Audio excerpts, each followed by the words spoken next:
नमस्कार। आप देख रहे हैं वीके न्यूज। मैं हूं दिवाकर विक्रम सिंह। 18 से 23 सितंबर के बीच संसद में गहमा गहमी का एक दौर होगा। कयासबाजी अभी भी जारी है कि आखिर में इन 5 दिनों में होगा क्या। कुछ ये भी कह रहे हैं कि अब इंडिया शब्द का वजूद देश के संदर्भ में, देश के नाम के संदर्भ में खत्म हो जाएगा, क्योंकि इसका प्रयोग G20 में कर लिया गया है आधिकारिक तौर पर। ऐसा होगा या नहीं, इस पर अभी भारतीय जनता पार्टी की तरफ से कोई बहुत बड़ी बातें या कोई बयान नहीं आया, लेकिन एक ऐसा बयान जो एक वरिष्ठ नेता की तरफ से दिया गया है, मतलब और मायने अब आप समझिए। दिलीप घोष जो पश्चिमी बंगाल के वरिष्ठ भाजपा नेता हैं और हमेशा वो भावी मुख्यमंत्री के तौर पर पेश किए जाते रहे हैं। विकल्प की राजनीति में ममता का एक बड़ा विकल्प उन्हें बनाया गया, हिंदूवादी और सनातनी चेहरा बंगाल में प्रस्तुत किया गया।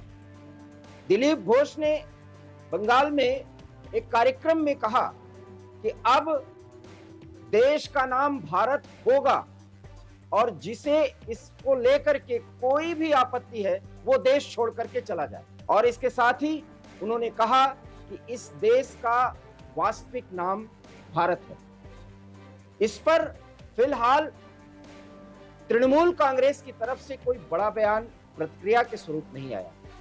मतलब और मायने समझिए, जब पश्चिम बंगाल का एक बड़ा भाजपा नेता इस तरह का दावा कर रहा हो, वो भी संसद सत्र के, विशेष सत्र के शुरू होने के ठीक पहले, कि अब देश का नाम बदल दिया जाएगा। अभी नीतीश कुमार और प्रधानमंत्री G20 शिखर सम्मेलन के रात्रि भोज में मिले। इंडिया उसको लेकर के परेशान है। इंडिया अर्थात 26 दलों के गठबंधन का हम जिक्र कर रहे हैं। अब इंडिया का नाम भारत कर दिया जाएगा, जिसको इस पर आपत्ति है वो देश छोड़ करके चला जाए। इसके कहने के बाद भी तृणमूल की तरफ से कोई प्रतिक्रिया नहीं आई। एक बार फिर कांग्रेस के कान खड़े हो गए। ऐसा माना जा रहा है कि कुछ मुद्दों पर ममता बनर्जी भी सॉफ्ट कॉर्नर लेती हुई नजर आ रही है। फिर आखिर में कांग्रेस ही हर मुद्दे पर हमलावर रहे, क्या इससे इंडिया मजबूत होगा? ये सवाल अब अंदर खाने चर्चा के तौर पर, राजनीतिक विश्लेषण के तौर पर आपस में पार्टियों के बड़े नेताओं और रणनीतिकारों के बीच में शुरू हो गया। दिलीप घोष यही नहीं रुके।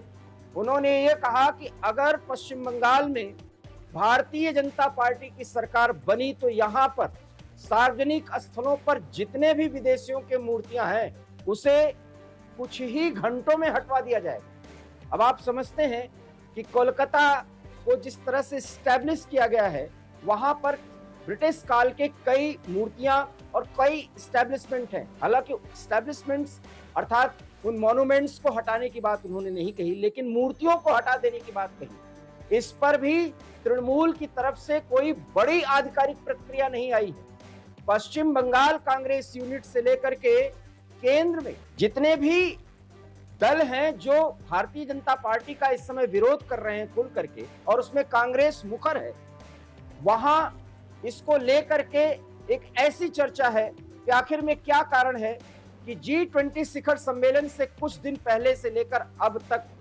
जब देश का नाम भारत किए जाने की चर्चा न सिर्फ की गई बल्कि आधिकारिक तौर पर पूरी दुनिया के सामने देश का नाम भारत कर दिया गया।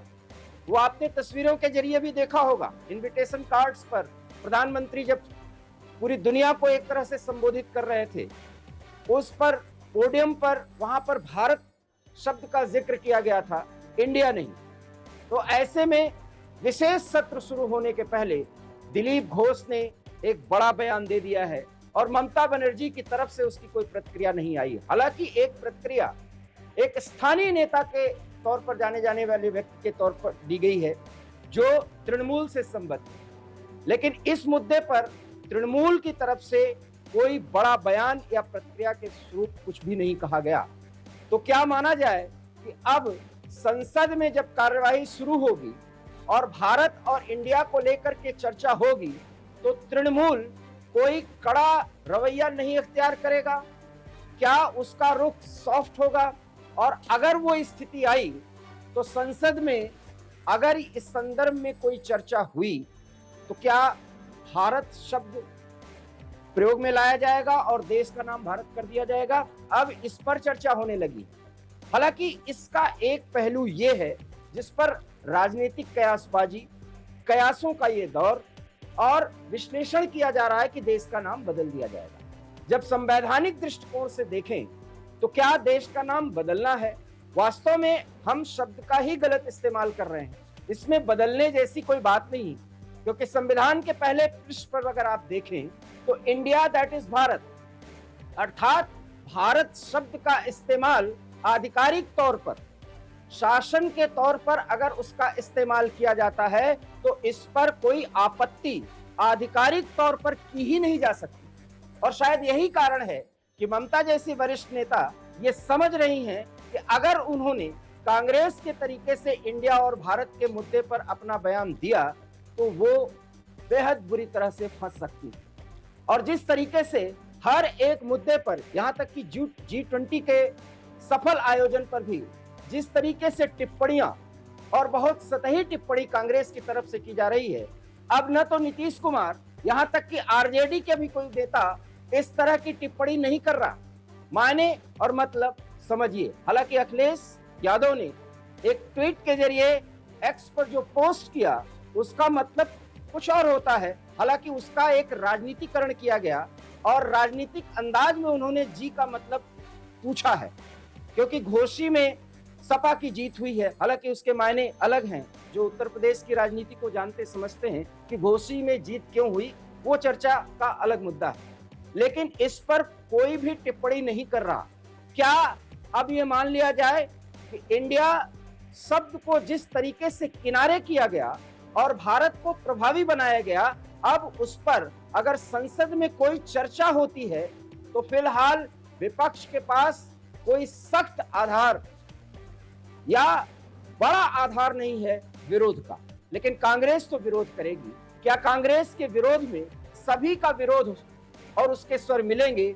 ये एक बड़ा सवाल है।